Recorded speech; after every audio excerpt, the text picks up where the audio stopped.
Good morning, students. Continuing our online classes. Today we will be doing the next chapter, the title of which is I Am Malala. This story is written by this young girl whose name is Malala. She is very fond of studies, plays no pranks where study is concerned. Her father too is an educator. Her grandfather too was an educator. Education runs in the family. However, the Taliban does not believe in the fact that girls should study. They feel that girls should sit at home, look after the children, look after the household work. However, Malala's father is of the opinion that girls should study. He feels that the sight of a child in a school uniform in the morning is the best sight anybody can see. However, now the girls were afraid to wear the uniform because the Taliban was against this movement. Many people were killed because of this. Whenever there was any weddings held, the girls used to draw flowers, butterflies and other drawings on their hands. However, Malala and her friends drew calculus and chemical formula instead of the usual drawing. She had a rivalry with Malika-e-Noor.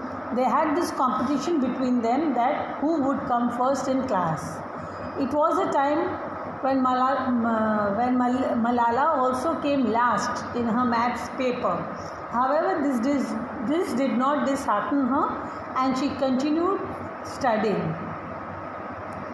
One day it so happened that after completing her classes, they were returning home and the bus driver was driving the bus. One of the girls was talking with each other, and when a man suddenly appeared out of nowhere and asked for Malala, the bus driver did not say anything about who Malala was or where she was. On getting no response, he just took up his gun and shot. The bullet pierced Malala's head. It injured her friend, causing bleeding. The man ran away from the scene. The bus driver was aghast when he saw that the girls had been injured. They were sent to the hospital for further treatment. Malala's father had been informed regarding this. Her father was also disheartened but continued his struggle. They went from pillar to post seeking justice. They also went from house to house asking girls to come out to study. The other members of their community did not wish that this should continue, however started harassing them, asked them to shut down the schools.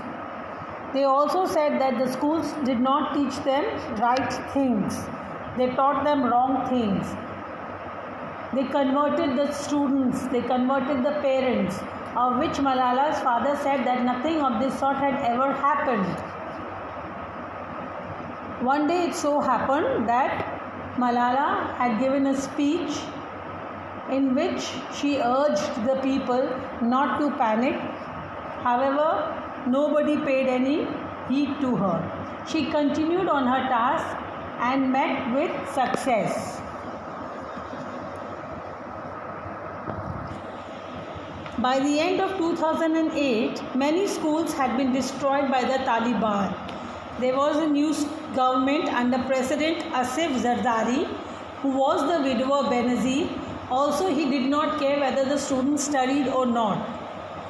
In fact, over there, terrorism played an important role. She had two brothers whose name was Kushal, and he would always be crying because he did not like what was happening in the vicinity. It was during the month of Ramzan when people were fasting. They were not supposed to take food or drink water.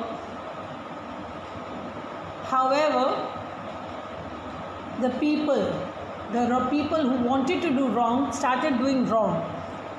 They did not cook any food in the evening as it is supposed to be done. There was no water given. Malala's father was aghast this. He then decided that he would take up steps and do the needful. He started giving the people who wanted water the water they required. One of his fellow members told him that what he was doing was wrong. If he gave other people water, then the Taliban would surely come and kill them. He said, I do not care for anybody. When anybody is thirsty or hungry, I will give them the food. It was because of this girl's consistent protest that now girls are coming out of their homes, studying and doing what they want to do. Education is the only weapon we can give our girls. It is because if we educate one girl, then that girl educates the full family. So education is very important where we are concerned. We come to know about our rights and wrongs. When anybody does anything wrong with us, we know whom to go to, what to complain. If we don't know anything about our rights and wrongs, our duties, we are in the loophole. Thank you.